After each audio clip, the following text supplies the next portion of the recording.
Welcome back, everybody. Let's say hello to our happy friend, Mr. John Baptiste. John, you look very, very happy right now. What's going on?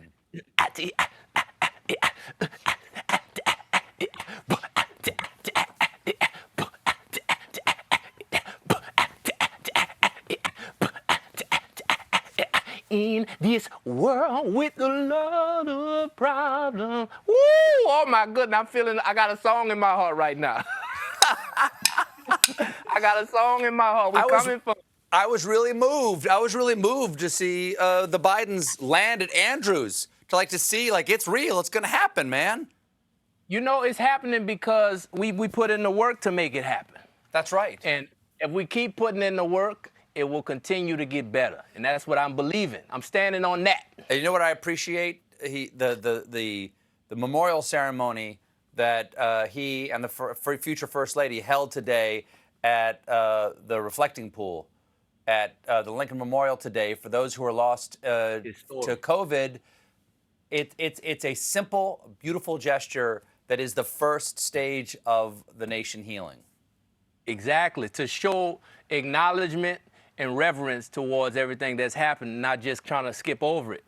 I think we got a lot of healing to do, but that's the most important first step after what we had in 2020.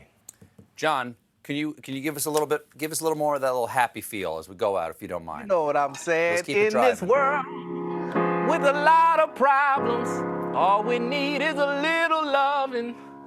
Thank you for your love, Mr. Colbert. Oh yeah. John Baptiste, everybody. Thank you, John.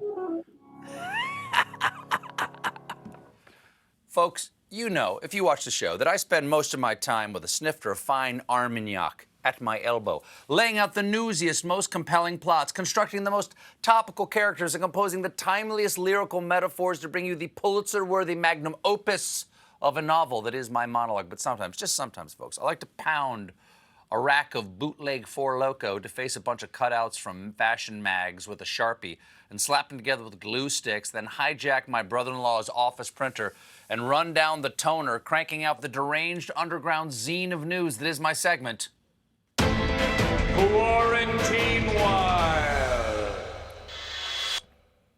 Quarantinewhile. If you're still not sure what to do with your loved ones on Valentine's, there's some great news. White Castle is transforming restaurants into drive-ins for the night, complete with car hop service.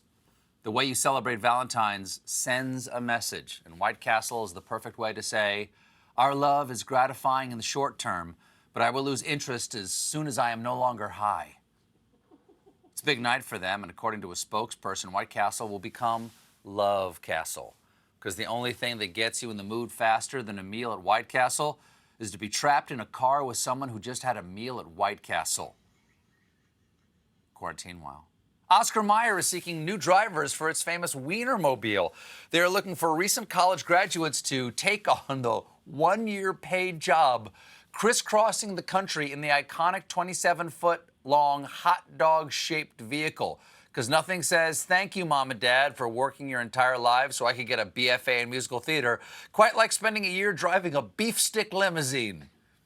The gig promises all sorts of adventure. In fact, one of last year's drivers even proposed to his girlfriend while on the road. But if proposing in the Wienermobile doesn't feel romantic enough, you can always take her to the drive-thru at White Castle. Quarantinewhile. Unless you live under a rock, you are already alarmingly aware of Gwyneth Paltrow's goop candle that promises to smell like her vagina. But I'm the weirdo if I enter someone's home and ask, is it me or does this smell like Gwyneth Paltrow's vagina in here? Well, and I can't believe I'm saying this, but you might not want to buy a candle that smells like Gwyneth Paltrow's vagina, because one of her vagina candles reportedly exploded in a UK woman's home. A shocking story that threatens the entire vagina-scented candle industry. According to the homeowner, the candle exploded and emitted huge flames with bits flying everywhere, which is why safety-minded consumers prefer to stick with Yankee Candle's Autumn Labia. Quarantinewhile. Nestle has recalled 762,000 pounds of Hot Pockets. because they may have glass and plastic inside. Okay, but they still have cheese, right? The company is warning customers that the Hot Pockets containing glass and plastic are dangerous, though still not as dangerous as eating them straight out of the microwave. Still pretty shocking, and some serious competition for Ore-Ida's glass and plastic Enos. Quarantinewhile. This is the kind of news I'm hoping to spend more time thinking about in 2021, because in Wayland, Massachusetts, librarians are mystified by potatoes gathering on the library's front lawn. I think the word you're looking for is accumulating or appearing. Gathering implies they're responding to some sort of primal potato call to assemble for the great potato uprising. Arise, my fellow tubers, never again will they sprinkle us with chives. The cream may be sour, but our revenge will be sweet. The librarians have been shaken by what they refer to as random potatoes. Yes, random. These potatoes are neither expected nor orderly. These are taters of chaos. According to reports, library director Sandy Raymond found the first tuber Monday during a walk around the library grounds. She discovered the second while getting her steps in Tuesday. That's how vicious this crime is. She's trying to get her steps in, and some sicko is taunting her with carbs. You know we're only hearing about this because of the second potato.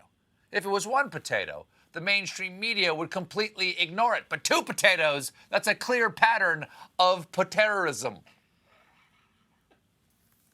To aid law enforcement, the press has released this photo of the library and the potato-violated lawn with the helpful caption, "Arrows indicate where potatoes are." That's right, are. Leave them there. Don't touch the crime scene. Tape it off. Forensics are on the way over with bacon bits. The librarians also stated, none of us can imagine how they got there. It's unimaginable. Oh, you might be saying dropped by walking or thrown from a car? Those are the only two options, right? Snap out of it. It cannot be explained. Did you even consider that it could be the Sasquatch? Do you ever see a photo of a Bigfoot with a potato? No. Why? Because he dropped his at the library. And again, keep in mind, this story is not over. There's more potato story coming. Because if you think this is just some funny, isolated little potato incident, you're adorable, because some have remarked about other potato occurrences in the area. And while I have nothing to do with this, in the interest of full disclosure, I think I should reveal that Potato Occurrences was the name of my college poetry slam collective. We'll be right back with star of Our Friend, Jason Segel.